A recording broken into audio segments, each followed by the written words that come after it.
this video, let's look at an approach on how to solve a question which goes something like this. Design and implement in Java to find a subset of the given subset s equal to s1, s2 up to sn of n positive integers whose sum is equal to a given positive integer d. Now, to give you guys an example, let me take a subset of 3 elements, which is 1, 3 and 4. We need to give the sum as 4. Now, how this works is, in the given subset, we should have a number 4 or sum of numbers which leads to the given value as 4.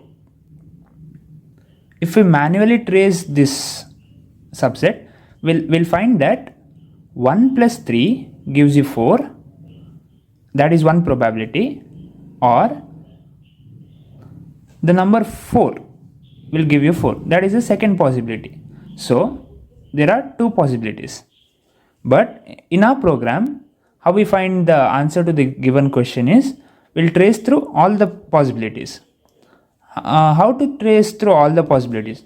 We have the given formula 2 to the power n minus 1, where n is the number of elements. What this does is, it starts from 1, like it gives you the total number of possibilities. So for example, if you have 3 elements in this, 2 to the power 3 minus 1, which is 7.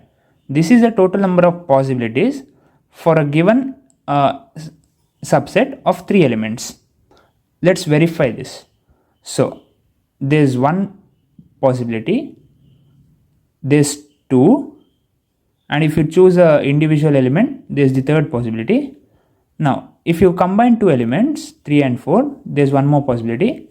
If you combine 1 and 3, there's one more possibility. If you combine 1 and 4, there's another possibility. Now, the final one is, if you combine all the elements, it gives you the last possibility. Let's start tracing the program. Okay, bring in the packages, then come directly to the main function.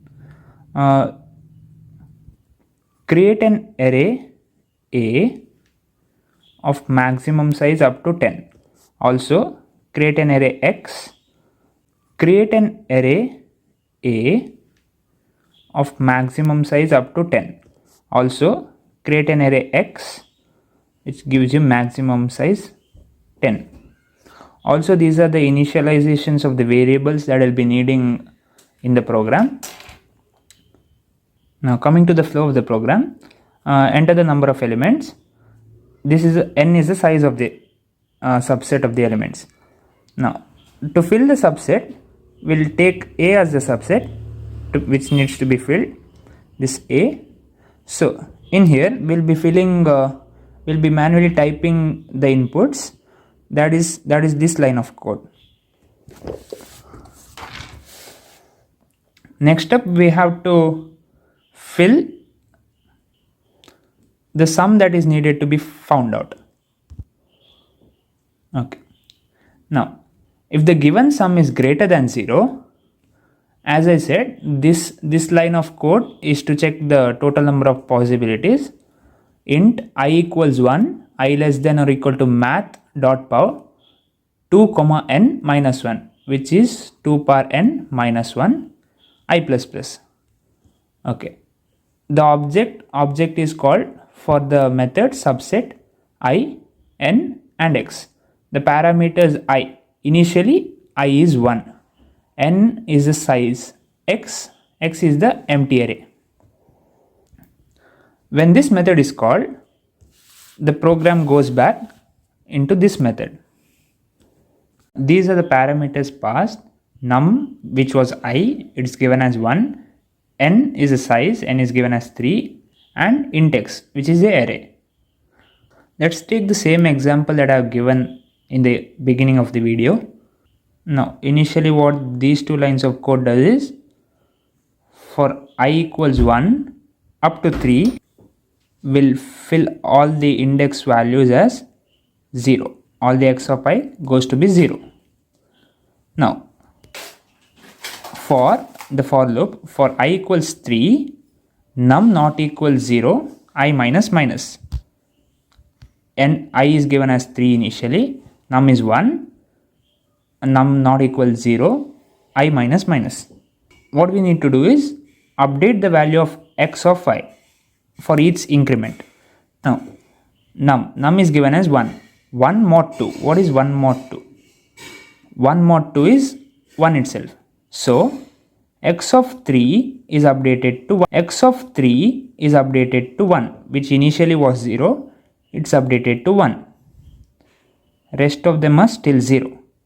To update the num value, num equals num mod 2. Num value is 1. I mean, 1, it's divided by, okay? 1 by 2. 1 by 2 gives you 0. Now, while you iterate through the next, for the second time, num should not be equal to 0. But we have the condition num as 0. So, you need to exit the loop with this x value as the new updated array value. We were here. Sum is initialized to 0. Now, for j equals 1, j less than or equal to n, j plus plus. If x of j equals 1, sum needs to be updated with a of j value. So, as given in the previous example, the value of a was, the array a was 1, 3 and 4. Okay, if x of j equals 1, what that means is, if x of j equals 1, the corresponding array a value should be updated to the sum. So now, in this first try, we got this as 1. So, the 4 value will be updated to sum. Sum will be given as 4. It checks here. Coming to the if loop, if the given sum in the question equal to the new sum, we will print out the elements which conclude to the given sum using these 5 lines of code. Again, after that, it goes to the I value as 2, updating I value as 2. This parameter is passed again into here. So after incrementation of I, what happens is this I value will be converted into num. It's given as 2. So now the I value is changed into num. Num is given as 2. So after going through all the iterations, we'll find the second array element of the possibility as somewhat like this. It becomes 0, 0, 1. So if you go on doing the same incrementation, we'll get the values a total of 7 number of times. So initially we had 0, 0, 1. Now it comes to 0, 1, 0. When num equals using these 5 lines of code. Again, after that, it goes to the I value as 2, updating I value as 2. This parameter is passed again into here. So after incrementation of I, what happens is this I value will be converted into num. It's given as 2. So now the I value is changed into num. Num is given as 2. So after going through all the iterations, we'll find the second array element of the possibility as somewhat like this. It becomes 0, 0, 1. So if you go on doing the same incrementation, we'll get the values a total of 7 number of times. So initially we had 0, 0, 1. Now it comes to 0, 1, 0. When num equals 3, it will be 0, 1, 1, which is a corresponding binary value for 3. For this num is 2, num is 1. So 3 are done. Fourth, when num is 4, it gives you 1, 0, 0. So what it does is, it checks for the corresponding a value. If it is equal to sum, it prints the output. And there's 4 possibilities. Fifth one is like this, 6 and 7. Fifth one is 101, 110, and the final possibility is 111. And this is how the program works.